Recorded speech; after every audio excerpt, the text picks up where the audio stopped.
سنو بھائی، یہ میرا مکان ہے اور یہ تبلیغی کا مکان ہے۔ تبلیغی نے اپنا مکان بیچا زید کے ہاتھ 100 روپے۔ کتنے کا؟ 100 روپے۔ جب زید جو ہے پیسے دینے کے لیے آیا تو بھائی نے پوچھا تم کیا کام کرتے ہو؟ اس نے کہا اللہ کے راستے میں تبلیغ کرتا ہوں۔ اس نے کہا میں بھی تبلیغی ہوں، تو چلو 90 روپے دے دیں۔ میں نے 10 ساقط کر دیے۔ اب شفیع جو شفا کرے گا تو 100 ادا کرے گا یا 90؟ تو کہتے ہیں 90 ادا کرے گا، کیونکہ یہ تبلیغی سے کم تو نہیں، ٹھیک ہے یا نہیں؟ تو جو مقدار ثمن بھائی مشتری سے ساقط کرے گا وہی مقدار ثمن جو ہے بھائی کس سے ساقط کرے گا؟ شفیع سے۔ تو اگر بھائی نے زید کے ہاتھ 100 کا بیچا تھا مکان اور پھر اس نے 10 روپے معاف کر کے 90 لے لیے، تو اب شفیع جو شبہ کرے گا 100 کی بدلے کرے گا یا 90 کی بدلے کرے گا؟ 90۔ یہ معنی ہے فصل فیما، اس مقدار ثمن میں یوخذو کہ لیا جائے اس کے بدلے مشفوعہ نقالا وَإِذَا حَتَّ الْبَائِعُ، جب بائع کم کرتا ہے مشتری سے بعض ثمن 10 روپے، نَيَسْقُطُ ذَلِكَ عَنِ الشَّفِيعِ، وہ ساقط ہوں گے کس سے؟ شفیع سے۔ بات سمجھ میں آئی؟ شارح ایک اور صورت پیش کرتا ہے۔ تبلیغی نے مکان بیچا مشتری پر 100 روپے کا۔ جب مشتری دینے کے لیے آیا تو اس نے کہا میں ریونٹ سے تعلق رکھنے والا ہوں، اس نے کہا پھر مفت ہے، سارے معاف ہے، ساری معاف ہے۔ اب شفیع کہتے ہیں کہ تو نے تبلیغی کو معاف کیا، مجھے بھی مفت مکان دے دو، تو مفت نہیں لے سکتا، اس کو 100 روپے دینے پڑیں گے۔ اور وَإِنْ حَتَّ جَمِيعَ الثَّمَنِ، اور اگر ساقط کرتا ہے بھائی مشتری سے سارا ثمن، لم يسقط عن الشفیع، وہ سارا ثمن شفیع سے ساقط نہیں ہوگا۔ شفع غلط ہے، عن الشفیع۔ بات سمجھ میں آ گئی؟ ہاں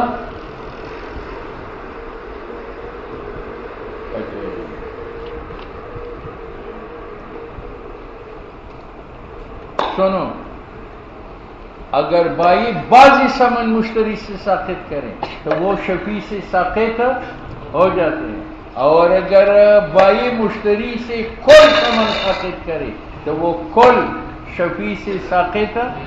کیوں؟ وجہ یہ ہے کہ جب بھائی مشتری سے 10 روپے ساقط کرے تو پھر بھی باقی کتنے رہتے ہیں؟ 90۔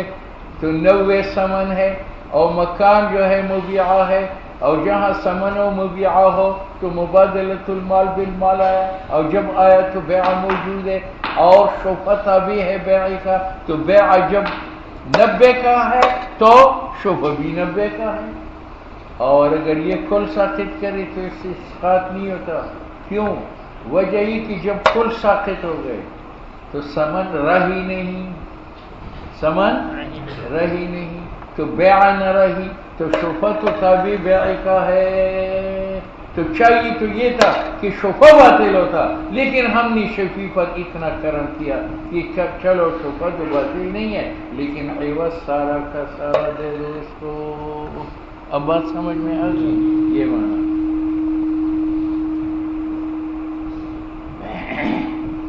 لِأَنَّ حَتَّ الْبَازِ، کیونکہ بائی جب بازی ثمن ساقط کرتا ہے یلتحق بِأَصْلِ الْعَقد، تو اسقاط باز ثمن کا تابع ہے عقد بیع کا، وَيَظْهَرُ، تو اسقاط باز صادر شود در حق شفیع، چرا کہ ثمن ما وہ نویست بقیہ کی باقی ہے۔ وَكَذَا إِذَا حَتَّ بَعْدَ مَا أَخَذَ الشَّفِيعُ بِالثَّمَنِ۔ چلو، اس نے مکان اس سے خریدا تھا 100 روپے، کتنے کا؟ اس نے 100 روپے دے دی۔ اس کے بعد شفیع نے شفع کیا، شفیع نے شفع کیا، تو شفیع نے شفع کرنے کے بعد اور قاضی نے شفیع کے حق میں فیصلہ کرنے کے بعد بائی نے مشتری کو 10 روپے ساقط کیے تو وہ 10 روپے کس سے ساقط ہوتے ہیں؟ اگر شفیع پیسے دے چکے ہیں تو 10 اس کو واپس کرے گا۔ وقضا اسی طرح اذا حتی کہ بائی مشتری سے پیسے ساقط کرے بعد ما خضا شفیع بالثمن، بعد اس کے کہ مکان شفیع خریدتا ہے ثمن کے ساتھ، نو یحط عن شفیع، شفیع سے بھی ساقط کرے گا، حتی یرجع، شفیع رجوع کرے گا علیہ مشتری پر، بذالک القدر، اس مقدار کے ساتھ جو مقدار بائی نے مشتری کو جوڑے ہیں، وہ مقدار ثمن مشتری کس کو جوڑے گا؟ شفیع کو۔ بخلاف حق الکل، بخلاف اسقاط کل ثمن کے، اگر اسقاط کل ثمن کا مشتری سے ہو جائے تو اسقاط کل ثمن کا شفیع سے نہیں ہوتا۔ کیوں؟ وجہ یہ ہے کہ شفع سے پہلے بیع ہے، اور اسقاط کل کا عدم ثمن کا ہے، اور بیع کے اندر ثمن شرط ہے، اس صورت میں تو ثمن رکھی نہیں۔ اچھا جی، بخلاف حد الکل، بخلاف حد کل ثمن کا، لأنه اسقاط کل ثمن کا تابع نہیں ہے اصل عقد بیع کا بحال، وقد بیناہ فی البیوع، یہ جلد 40 میں مسئلہ آئے گا۔ وَإِن، یہ میرا مکان ہے، یہ تبلیغی کا مکان ہے، تبلیغی نے مکان زید کے ہاتھ فروخت کر لیا 100 روپے پر، کتنے پر؟ اب تبلیغی بڑا چالاک ہے، وہ جب پیسے دینے کے لیے گیا تو 100 کی بجائے 200 روپے دے دی۔ 200، اس کا مقصد ہے کہ قیمت زیادہ ہو تو شفیع گھبرا کر شفع ترک میں تو نہ، تو اصل ثمن کتنا تھا؟ 100، اور مشتری نے کتنا بڑھایا؟ 100، تو 200 دے دیے، تو اب مشتری شفیع کو 200 دینے پڑیں گے یا 100؟ کہتے 100۔ کیوں؟ وجہ یہ ہے کہ شفع تابع بیع کا ہے، اور بیع کا اصل عوض کتنا تھا؟ 100، تو شفیع کا بھی اصل عوض 100۔ وَإِنْ زَادَ الْمُشْتَرِيُّ عَلَى الْبَائِعِ، اور اگر مشتری زائد پیسے دے دی بائی کو، نو لم تلزم زیادت ہو، وہ زیادت لازم نہیں ہے شفیع کے حق میں، لأن فی اعتبار زیادت، کیونکہ اگر ہم شرط کریں شفیع پر زائد مقدار تو اس میں ضرر بھی شفیع ہے، اور ضرر کیوں ہے؟ شفیع تو دار کا مالک ہے، 100 کے بدلے آپ نے 100 زائد اس پر لازم کیے، لاستحقاق ہی، کیونکہ شفیع مستحق ہے الاخذ، مکان لینے کا، بما اس 100 کے ساتھ، دونہا، جو زائد کے علاوہ ہے، بخلاف الحاد، اگر بائی مشتری سے پیسے ساقط کرے تو شفیع سے اس لیے ساقط ہوں گے کہ اسقاط ثمن میں شفیع کا ضرر ہے یا فائدہ ہے؟ فائدہ ہے۔ بخلاف الحد، بخلاف اسقاط بعض ثمن کے، وہ شفیع سے ہیں، لأن فیہ، کیونکہ اسقاط بعض ثمن میں نفع ہے لہو شفیع کا، ونظیر زیادہ۔ متن کی صورت بتاتا کہ تبلیغی نے مکان بیچا تھا زید کے ہاتھ کتنے پہ؟ 100 روپے پہ، اب یہ 200 دیتا ہے، تو گویا کہ مشتری نے پہلے عقد کو فسخ کیا جو 100 کے بدلے تھا، اور جدید عقد کرتا ہے کتنے کا؟ 200 کا، ٹھیک ہے، تو شفیع عقد اول کے پیسے ادا کرے گا یا عقد ثانی کا کرے گا؟ عقد اول کا 100 روپے۔ اور طریقہ زیادت ثمن کا یہ ہے اذا جدد العقد، کہ مشتری عقد ثانی کرے بے اکثر من الثمن الاول، ثمن اول کے اکثر کے ساتھ، لم یلزم الشفیع، وہ زیادت شفیع پر لازم نہیں ہے، حتی کان لہو، شفیع کا حق ہے ان یاخذها، کہ وہ مکان لے لی، بالثمن الاول، ثمن اول کے ساتھ، ثمن اول کیا ہے؟ 100، لما بینا،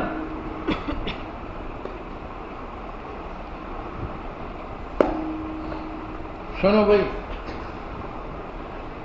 زید نے تبلیغی سے یہ مکان خریدا، مکان کے بدلے میں مشتری جو قیمت دیتا ہے وہ 2 قسم کا ہے، ایک ذوات الامثال، ایک ذوات الامثال وہ اشیاء ہے جن کے افراد میں تفاوت نہیں ہے، جن کے افراد میں تفاوت نہیں ہے۔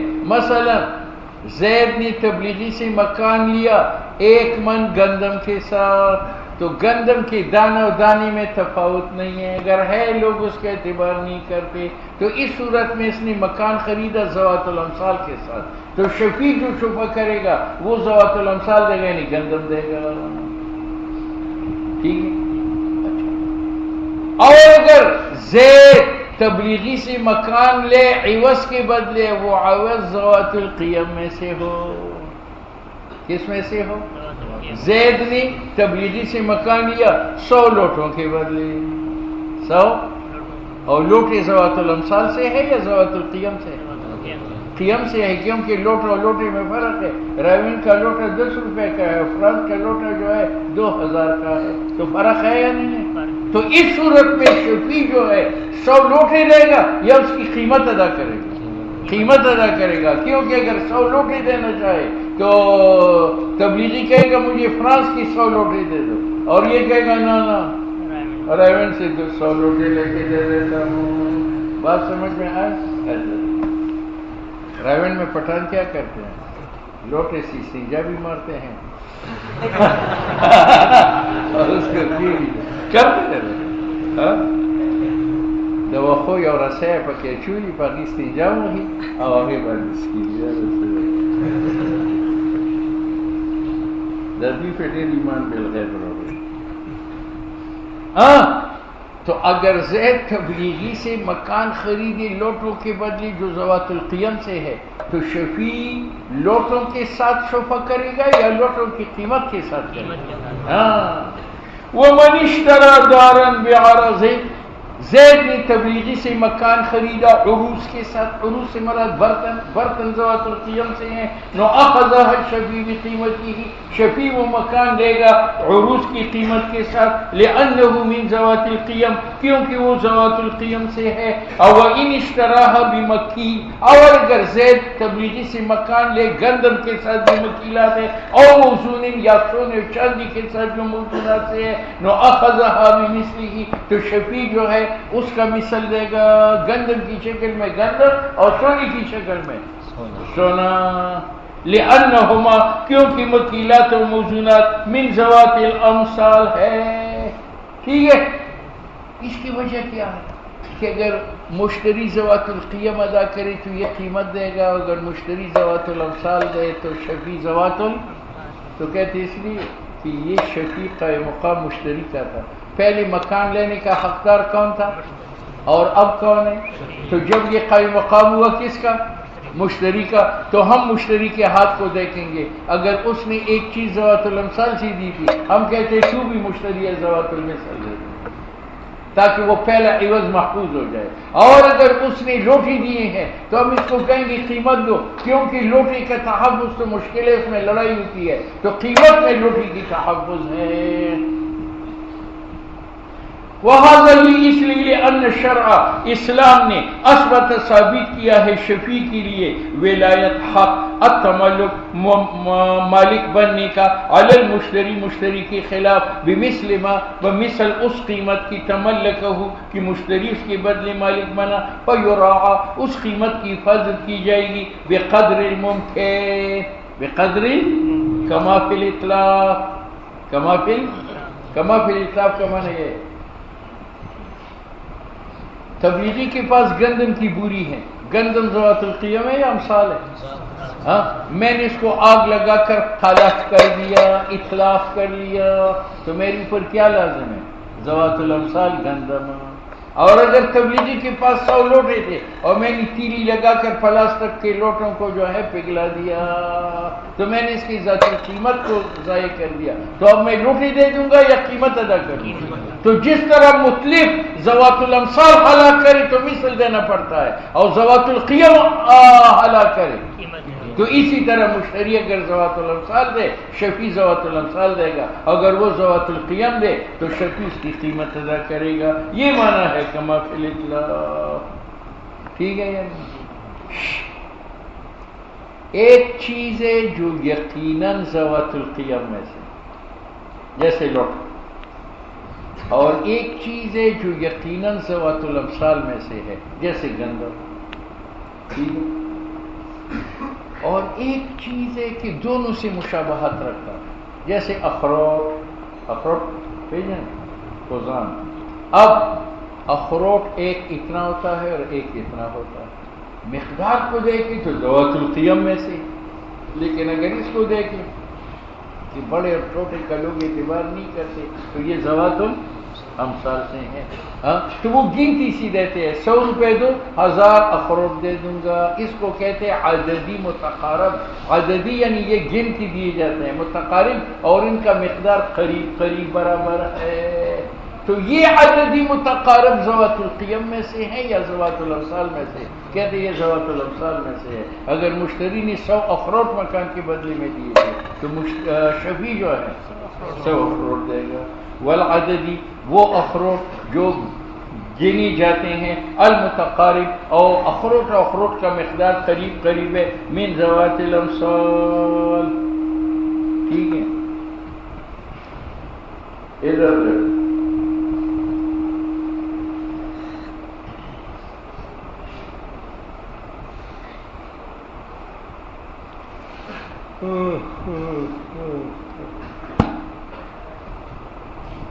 یہ زمین جو ہے نا، یہ مولانا جمشید متظلہ العالی کی، اور یہ زمین میری، اور یہ زمین تبلیغی کی. کس کی ہے؟ اور یہ زمین مولانا نذر الرحمان کی. کتنی زمینیں ہوئی؟ 4. الگ الگ غزلیں کہتے ہیں.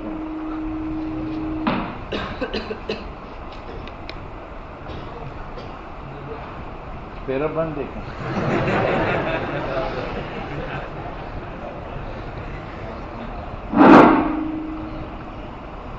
دا پتہ نہیں کہ یہ اب پیچھے لگتا سے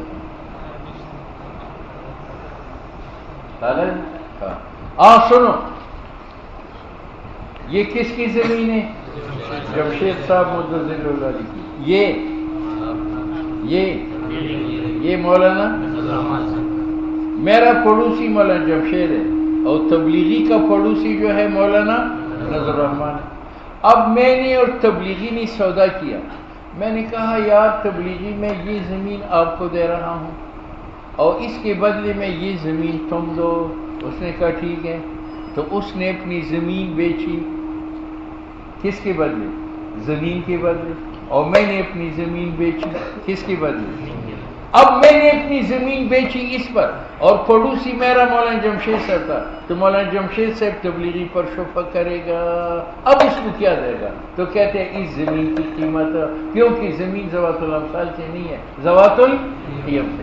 اور میں نے تبلیغی کی یہ زمین خریدی ہے اور اس کا پڑوسی مولانا نذر الرحمان صاحب ہے. تو مولانا نذر الرحمان اس پر شفقہ کرے گا.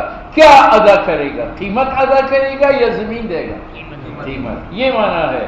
ومن تبلیغی نے باع بیچا میرے ہاتھ عقار، یہ زمین بعقار میری زمین کے بدلے، اخذ الشفیع تو شفیع لے گا ہر زمین کو بھی قیمت آخر.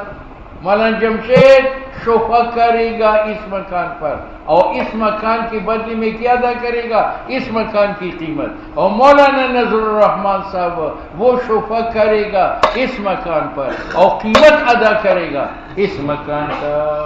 لأنه بدلہ، کیونکہ ہر زمین دوسرے کا بدل ہے. وہو من ذوات القیم، اور ارض ذوات القیم میں سے ہے. فیاخذہ بقیمتہ، تو دونوں بزرگ شفقہ کریں گے بالارض علی الارض یا بالقیمت علی الارض کریں گے. وَإِذَا بَاعَ بِثَمَنٍ مُؤَجَّلٍ فَلِلشَّفِيعِ الْخِيَارُ إِنْ شَاءَ أَخَذَهَا بِثَمَنٍ حَقٍّ وَإِنْ شَاءَ صَبَرَ.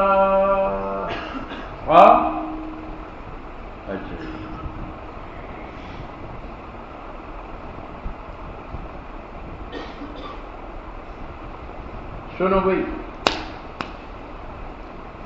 اصل صورت میں جائے، یہ میری زمین ہے اور یہ تبلیغی کی زمین. تبلیغی نے اپنی زمین زید کے ہاتھ فروخت کی 1 لاکھ، لیکن سال کے ادھار پر کہ یہ اس کو 1,00,000 روپے نقد دے گا یا سال کے بعد دے گا. اب میں شبہ کرتا ہوں اس پر، تو میں کیا کروں گا؟ تو مصنف کہتے ہیں امام صاحب کا مذہب یہ ہے کہ اگر یہ مشروعہ فی الحال لینا چاہے تو فی الحال پیسے ادا کرے، اور اگر فی الحال نہ لینا چاہے تو انتظار کرے، جب سال گزر جائے تو تبلیغی زمین دے گا اور میں پیسے دوں گا۔ اور تیسری صورت جائز نہیں ہے کہ میں تبلیغی کو کہوں کہ آپ نے اس کو قرض دیا ہے سال پر تو مجھے بھی زمین فی الحال دو اور پیسے سال کے بعد دوں گا، یہ میں نہیں کر سکتا۔ کیوں؟ وجہ یہ کہ وہ تبلیغی ہے، وہ قابل اعتماد ہے، اس نے اس کو ادھار دیا اور میرے پر اعتماد نہیں ہے، مجھے ادھار نہیں دیتا۔ تو مجھے صرف دو راستے ہیں، اگر فی الحال مشروعہ لینا چاہتا ہوں تو فی الحال پیسے ادا کروں گا، اور اگر فی الحال نہیں لینا چاہتا تو سال انتظار کروں گا، ہاں سال کے بعد جب وہ مجھے زمین دے گا تو میں پیسے دوں گا۔ اور تیسری صورت جائز نہیں ہے کہ زمین فی الحال قبض کروں اور پیسہ کب دوں؟ بعد میں۔ یہ قابل اعتماد ہے، اس لیے تبلیغی نے اس کو ادھار دیا، میں قابل اعتماد نہیں ہوں، مجھے نہیں دیا رہا۔ بات آئی سمجھ؟ وَإِذَا بَاعَ تبلیغی نے زمین بیچی زید کے ہاتھ بِثَمَنٍ مُؤَجَّلٍ ادھار کے ساتھ، فَلِلشَّفِيعِ الْخِيَارُ تو شفیع مخیر ہے، إِن شَاءَ أَخَذَهَا بِثَمَنٍ قَالَ اگر چاہے تو مشروعہ نقد پیسے کے بدلے دے، وَإِن شَاءَ صَبَرَ اور اگر چاہے تو انتظار کرے، طلبی محاسبت تو فی الحال کرے گا، انتظار کرے گا قبض سے، حتی ینقضی الاجل حتیٰ کہ سال گزر جائے، ثم یاخذها سال کے بعد پیسے دے کر زمین لے۔ تیسری صورت جائز نہیں ہے، ولیس لہ اور شفیع کا حق نہیں ہے، اور یاخذها فی الحال کہ زمین تو فی الحال لے لے، اور بثمن مؤجل ثمن سال کے بعد دے، کہ تو نے زید کو سال ادھار پر دیا مجھے بھی دے دو۔ اور وقال ظفر اور امام ظفر کہتے ہیں لہو ذالک شفیع کا یہ حق ہے کہ زمین فی الحال قبض کرے اور پیسے کب دے سال کے بعد، اور یہ قول امام شافعی کا ہے فی القدیم اول، یعنی بعد میں امام شافعی نے رجوع کیا۔ امام ظفر نے اور امام شافعی نے قدیم روایت میں کیا کہا کہ تیسری صورت بھی جائز ہے کہ شفیع زمین تو فی الحال لے لے اور پیسے کیوں؟ وجہ یہ کہ شفیع کا شفا تابع ہے عقد، تابع ہے عقد کا، اور عقد کے اندر ایک عوض کیا ہے ثمن، اور ثمن کا وصف کیا ہے معجل و مؤجل ہونا۔ تو جب شفیع مشتری کے ثمن کا تابع ہے، جتنی ثمن اس نے لیے ہے اتنا وہ دے گا، تو وصف ثمن کا بھی تابع ہے۔ اگر وہاں وصف ثمن معجل ہے تو یہ معجل کرے گا، اور اگر وصف ثمن مؤجل ہے تو مؤجل دے گا۔ بات سمجھ میں؟ حاصل یہ ہے کہ ثمن موصوف ہے اور مؤجل ہونا اس کے لیے صفت ہے، اور شفیع تو مشتری کے ثمن کا پابند ہے تو اس کے اجل کا بھی کیا ہے پابند ہے، زمین اب لے لے اور ثمن مؤجلن دے دے۔ لأن کونہ چرا کی بودن ثمن مؤجل وصف ثمن است کضیافت، جس طرح کوٹھا پن وصف ہے ثمن کا۔ اگر مشتری 10 روپے کوٹھوں سے مکان لے لے تو شفیع 10 روپے کوٹھوں سے لے لیتا ہے۔ اول اخذ بالشفع بھی، اور شفیع جو زمین لیتا ہے بے شفع وہ ثمن سے لیتا ہے، نو فیاخذہ تو زمین شفیع لے گا اصلی ثمن سے اور وصف ثمن سے، اور وصف ثمن یہاں تاجیل ہے تو شفیع مؤجل ثمن ادا کرے گا۔ کما فی الضیوف جیسے، کیا مطلب ضیوف؟ یعنی مشتری نے 10 روپے کوٹے دیے، اب شفیع جو شفع کرے گا 10 روپے کوٹے دے گا۔ آئی بات سمجھ؟ ولنا ہمارا کیا مذہب تھا کہ اگر مشتری ادھار لے لے تو شفیع ادھار لے سکتا نہیں۔ کیوں؟ وجہ یہ کہ عقد شراء کا عوض ثمن کیا ہے؟ ثمن۔ اور یہ جو اجل ثابت ہے یہ نفس بیع سے ثابت ہے یا مستقل شرط مشتری نے لگائی؟ مستقل شرط، اور شرط بائی کے ساتھ مشتری نہیں لگائی تو اس کو اجل ہے، شفیع کی تو نہیں لگائی تو شفیع کے لیے اجل نہیں ہے۔ حاصل یہ ہے کہ اجل جو مشتری کو ثابت ہے یہ عقد بیع سے ثابت ہے یا مستقل اشتراط سے ثابت ہے؟ اور اشتراط مشتری اور بائع میں طے ہے نہ کہ شفیع اور بائع میں، لہذا اس کے لیے تاجیل ہے اور شفیع کے لیے نہیں۔ وَلَنَا إِنَّ الْأَجَلَ ثمن میں جو تاخیر ہے وہ ثابت ہے بشرط کہ مشتری نے شرط لگائی ہے کہ میں 1 سال بعد دوں گا، اولا شرط فیما بین الشفیع والبائع، اور اجل کی شرط نہیں ہے شفیع و بائع میں، اور اجل کی شرط نہیں ہے شفیع والمبتاع اور مشتری میں۔ ٹھیک ہے، کسی نے کہا کہ یار تبلیغی تو رضامند بالاجل ہے مشتری کے حق میں، تو معلوم ہوا کہ وہ رضامند بالاجل ہے کس کے حق میں؟ کہتے ہیں غلط ہے، تبلیغی اس کے حق میں رضامند بالاجل اس لیے کہ وہ بھی تبلیغی ہے، قابل اعتماد ہے، اس کو ڈر نہیں تھا، ہاں، لیکن اس کے حق میں نہیں ہے، یہ تبلیغی نہیں ہے، یہ قابل اعتماد نہیں ہے۔ ایک آدمی ایک دوسرے کو ادھار دیتا ہے اور تیسرے کو نہیں دیتا۔ وَلَيْسَ الرَّضَا، اور نہیں ہے رضامندی بائی کا بھی اجل کے ساتھ بھی حق شفیع، کیوں؟ لِتَفَاوُتِ النَّاسِ فِي الْمُرْآ، کیونکہ لوگ متفاوت ہیں معاملات میں، مشتری تبلیغی بااعتماد تھا اس لیے اس نے ادھار دے دیا، اور شفیع بااعتماد نہیں۔ ٹھیک ہے، امام ظفر نے کیا کہا تھا کہ مؤجل ہونا صفت ہے کس کا؟ ثمن کا۔ مؤجل ہونا صفت ہے کس کا؟ اور مشتری تو اور شفیع تو ثمن کا تابع ہے، تو مؤجل ہونے کا بھی تو مصنف کہتے ہیں کہ اجل ثمن کی صفت نہیں ہے۔ کیوں؟ ثمن بیع میں لینے والا کون ہے؟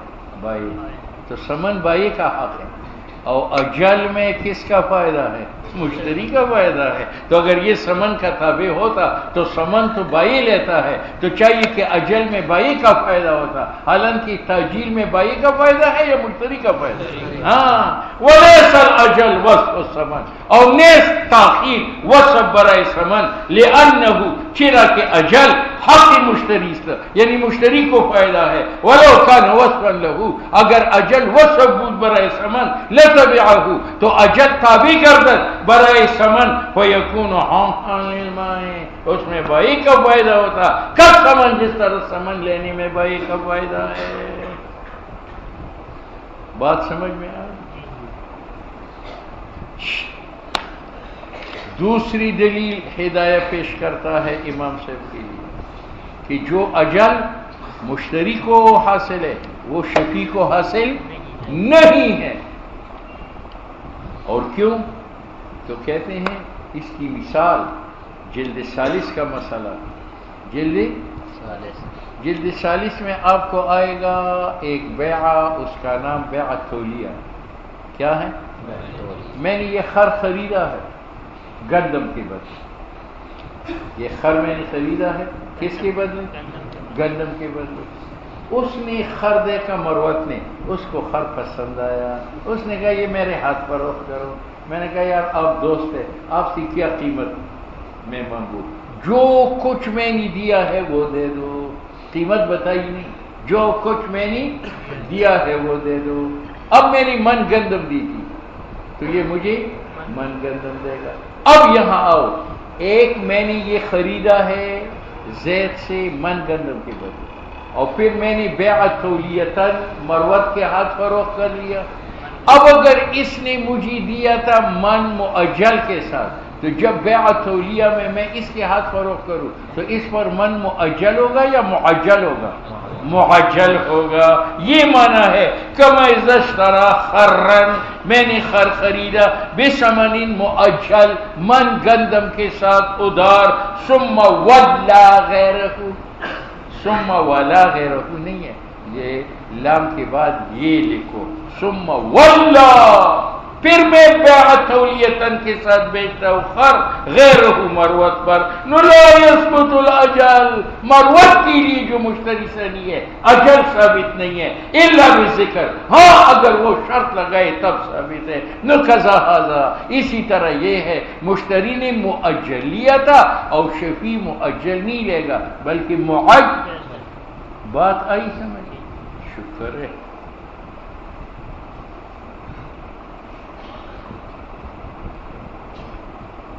ہاں متن کی طرف رجوع ہے. یہ میرا مکان تھا اور یہ تبلیغی کا. تبلیغی نے اپنا مکان 1 لاکھ کا بیچا زید کے ہاتھ، لیکن متن میں کیا تھا وہ 1 لاکھ نقد دے گا یا سال کے بعد دے گا؟ سال کی. ٹھیک ہے. اب مجھ سے میں نے شبہ کر لی، میں نے شبہ کر لی. اب اگر میں کہتا ہوں کہ میں مشروعہ فی الحال لیتا ہوں تو مجھے پیسے فی الحال دینے پڑیں گے. اب اگر میں نے پیسہ دے دیا بائی کو اور زمین لے لی تو بائی کا جو 1 لاکھ روپے اس پر قرض تھا وہ باقی ہے یا ساقط ہو گیا؟ کیونکہ اس نے تو لاکھ دینا تھا مکان کے بدلے، مکان تو اس کو ملا نہیں ہے، وہ شفیع نہیں لے لیا، لہذا اسے. اور اگر میں کہتا ہوں میں مکان فی الحال لینا چاہتا ہوں اور پیسے فی الحال دینا چاہتا ہوں اور پیسے میں نے مشتری کو دے دیے، تو مشتری تو 1 لاکھ روپے لے کر اپنا کاروبار چلائے گا، اور بائی کو جو پیسے دے گا فی الحال دے گا یا سال کے بعد دے گا؟ شرط کے مطابق سال کے بعد دے گا. مشتری کا فائدہ ہوا، اس کو نقد 1 لاکھ روپے مل گئے، اور بائی کی جو اس پر 1 لاکھ روپے ہے وہ فی الحال واجب الادا ہے یا شرط کے مطابق سال کے بعد ہے. یہ ذکر ہے. ثم ان اخذها، اگر شفیع مکان لیتا ہے بثمن حال، نقد پیسوں کے ساتھ، اور لیتا ہے بائی سے، نو سقط الثمن علی المشتری، جو مکان کا جو پیسہ مشتری کی ذمہ تھا وہ ساقط ہوا، لما بینا من قبل. او ان اخذها من المشتری، اور اگر شفیع مشتری کو پیسے دے کر مشتری سے مکان لے لے تو مشتری نے 1 لاکھ روپے کما لیے اور بائی کو جو 1 لاکھ دینے ہیں فی الحال دے گا یا سال کے بعد؟ نو رجع البائع، بائی رجوع مشتری پر کرے گا بثمن مؤجل، سال کے بعد، کما کانا، جیسے طے ہوا تھا. لأن الشرط الذی، کیونکہ اجل کی وہ شرط جرا بینہما جو بائی و مشتری میں ثابت ہے، لم یبطل باخذ شفیع، شفیع لینے سے وہ باطل نہیں ہے. فیبقى موجبہ، تو اس شرط کا موجب باقی ہے، وہ کیا ہے؟ اجل. فصار كما اذا باعه بثمن حال وقد اشتراه مؤجلا.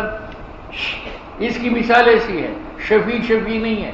اس آدمی نے تبلیغی سے مکان ادار لیا 1 سال تک، اب زمین اس نے قبضے میں کی اور پھر اس نے نقد کے ساتھ بیچی. نقد تو اس کو پیسے نقد ملے، لیکن بائی کو نقد دے گا یا سال کے بعد دے گا؟ ہاں. فصار كما اذا باعه، یہ ایسا ہے کہ زید مشتری بیچے اس مکان کو ثمن نقد کے ساتھ، وقد اشتراه مؤجلا، اور حالانکہ اس نے تبلیغی سے خریدا تھا مؤجل، تو مشتری کو تبلیغی کو پیسے دے گا سال کے بعد. یہ تو تب کہ شفیع چاہے میں مشروع فی الحال لیتا ہوں تو وہ پیسہ فی الحال دے گا. اگر بائی کو دے گا مشتری سے ثمن ساقط ہے، اگر مشتری کو دے گا تو مشتری بائی کو کب دے گا؟ سال کے. اب دوسرا شرط کیا تھا کہ اگر یہ فی الحال پیسے نہیں دینا چاہتے تو فی الحال مکان بھی، تو کہتے ہیں وَإِنْ اخْتَارَ الْإِنْتِظَارَ، وَإِنْ اِخْتَارَ الْإِنْتِظَارَ، اور اگر شفیع پسند کری انتظار کہ چلو سال کے بعد میں مکان کا قبضہ لوں گا، نَلَهُ ذَلِكَ، انتظار اس کے لیے جائز ہے. کیوں؟ لِأَنَّ لَهُ، شفیع کا حق ہے اللہ یلتزمہ، کہ اپنے اوپر واجب نہ کرے زیادت ضرر. زیادت ضرر کس طرح ہے؟ من حیث النقدیت، کہ وہ خواہ نقد پیسے دے اور مکان لے لے. نہیں، یہ ضرر اس پر لازم نہیں ہے، بلکہ وہ تاخیر. میں نے متن میں آپ کو کہا کہ اس صورت میں شفیع یا تو نقد پیسے دے کر مکان لے گا، اور اگر نقد نہیں دیتا نصا 12. صبر کس چیز سے؟ تو میں نے آپ کو بتایا تھا کہ مشفوعہ کے قبض سے صبر کرے گا، طلب مواسبت سے نہیں کرے گا، وہ تو فی الحال کرے گا. اور قول مات ان کا کتاب میں کہ انشاء صبر حتی ینقضی الاجل، صبر کرے کہ وقت ختم ہو جائے، تو مراد صبر ہے عن الاخذ، مشفوعہ لینے سے. او اما طلب، ارچہ طلب مواسبت ہے، نو علیہ فی الحال، وہ تو شفیع پر فی الحال واجب ہے، حتی لو سکتا، اگر شفیع ساکت ہو جائے طلب شفع سے، بطالت شفعته عند طرفین خلافا لقول ابی یوسف الآخر. امام شافعی نے امام یوسف نے آخری قول یہ کیا کہ شفع،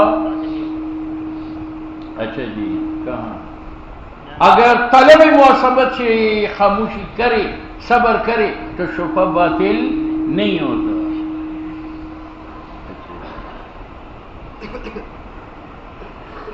لأن یہ طرفین کی دلیل ہے کہ مشتری نے ادھار لیا ہے اور شفیع چاہتا ہے صبر کرنا، تو صبر طلب سے نہیں کرے گا، طلب فعل. کیوں؟ اس لیے کہ حق شفیع کا درمدار بیع پر ہے اور بیع تو ہو چکی ہے، لہذا طلب بھی کرے گا. لأن حق شفع تو ثابت ہے بالبیع، جب تبلیغی نے مکان بیچا زید کے ہاتھ، والاخذ اور قبضہ مشروع پر وہ متاخر ہے طلب سے، اور وہ ہوا شفیع متمکن قادر من الاخذ فی الحال کہ مشروع فی الحال لے لے، بان یؤدی ثمن حالا کہ نقد پیسے ادا کرے. فیشترط الطلب عند العلم بالبیع، تو طلب تو فرض ہے جب شفیع کا علم بالبیع ہو جائے. ٹھیک ہے. وَإِذَا اشْتَرَى ذِمِّيٌّ بِخَمْرٍ أَوْ خِنزِيرٍ وَشَفِيعُهَا ذِمِّيٌّ. وہی مسئلہ کہ مشتری اگر مکان کا عوض ذوات الامثال دے دے تو شفیع مثل دے گا، اور اگر ذوات القیم دے دے تو شفیع قیمت دے گا. ٹھیک ہے. اب مولی صاحب یہ مکان ہندو کا ہے، یہ مکان ہندو کا ہے اور یہ تبلیغی کا ہے. تبلیغی نے مکان بیچا ہندو پر، تو مشتری بھی ذمہ ہے اور شفیع بھی ذمہ ہے. تو اگر مشتری ذمہ نے مکان کے بدلے شراب دی تھی تو شفیع جو شفع کرے گا کیا دے گا؟ شراب، کیونکہ وہ ذوات الامثال سے ہیں. اور اگر اس نے خنزیر دے کر مکان خریدا تھا تو خنزیر ذوات القیم میں سے ہے، تو شفیع ذمہ جو ہے وہ کیا دے گا؟ قیمت دے گا.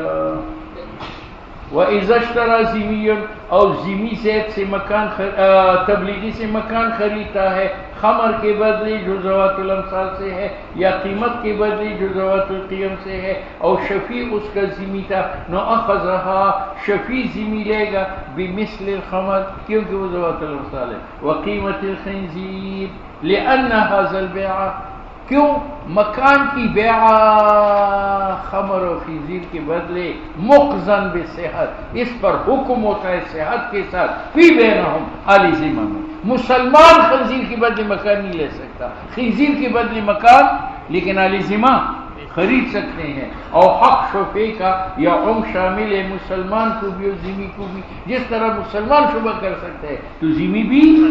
اور خمر ان کے لیے ایسا ہے جس طرح سرکہ ہمارے لیے سرکہ ذوات الامثال سے ہے تو ان کے لیے خمر ذوات اور خنزیر ان کے لیے ایسا ہے جس طرح شاد ہمارے لیے اور ہمارے لیے شاد ذوات القیم سے ہے تو ان کے لیے خنزیر ذوات نفیا خذو تو شفیع ذمہ لے گا فی الاول خمر کی صورت میں بالمثل خمر کے ساتھ اور ثانی میں بالقیمت قیمت خنزیر کے ساتھ. ٹھیک ہے. وَإِنْ كَانَ یہ مکان تبلیغی کا ہے، اس مکان میں شریک ہوں اس کے ساتھ، اور اس مکان میں ہندو بھی شریک ہے، اور اس ہندو نے اپنا حصہ بیچا ہندو پر خمر و خنزیر کے بدلے. اب کیا ہوگا؟ تو کہتے ہیں کہ اگر خمر کے بدلے تو ذمہ تو اپنی حصہ کا خمر دے گا اور مسلمان شبہ کر کے اپنے حصے کی قیمت ادا کرے گا. اور اگر اس نے خنزیر کے ساتھ لیا تھا تو ذمہ شفیع ہو یا مسلمان شفیع ہو دونوں اپنا اپنا حصہ قیمت. اور اگر شفیع دار کا مسلمان ہے ناخذها بقیمت الخمر والخنزیر خنزیر کی قیمت کے ساتھ تو ظاہر ہے وہ ذوات القیم سے ہے. وکذا الخمر کیوں لامتناع تسلیم حرام ہے دینا شراب کا وتسلم و لینا شراب کا. کس میں؟ مسلمان کے حق میں. جو فالتحقا تو شراب ملحق ہوا غیر مثلی کے ساتھ. اور اگر شفیع مسلمان و ذمہ دونوں ہے تو مسلمان اپنا نصف لے گا نصف قیمت خمر کے ساتھ اور ذمہ شفیع نصف لے گا بنسب مثل الخمر. قیاس باس کا کل پر ہے. قیاس یعنی اگر ذمہ خنزیر دے کر اس کا شفیع ذمی ہو تو وہ کل خنزیر کی قیمت ہے. اور اگر ذمی مشتری نے خمر دیا تھا تو ذمی شفیع جو ہے کل خمر دے گا. تو اگر ذمی شفیع نصف شفیع ہے تو وہ نصف خمر دے گا اور نصف قیمت خنزیر کر دے گا. فلو اسلم ذمی، چلا مکان ذمی نے خریدا تھا خمر کے ساتھ اور شفیع بھی ذمی تھا، لیکن شفیع نے اسلام قبول کیا. اب یہ شفیع ذمی خمر دے گا یا قیمت خمر دے گا؟ قیمت خمر. فلو اسلم ذمی، اگر ذمی شفیع اسلام قبول کرے اخذہا وہ مکان لے گا بنصف قیمت الخمر، کیونکہ یہ عاجز ہوا عن تملیک الخمر کہ وہ مشتری کو مالک بنا دے خمر کا. اور کسی نے کہا جو مسلمان ہوا تو شبہ باطل کرو، کہتے اسلام کی وجہ سے اس کا حق شبہ مضبوط ہوا، لا ان یبطلا، تو وہ باطل نہیں ہے. ٹھیک ہے یا نہیں؟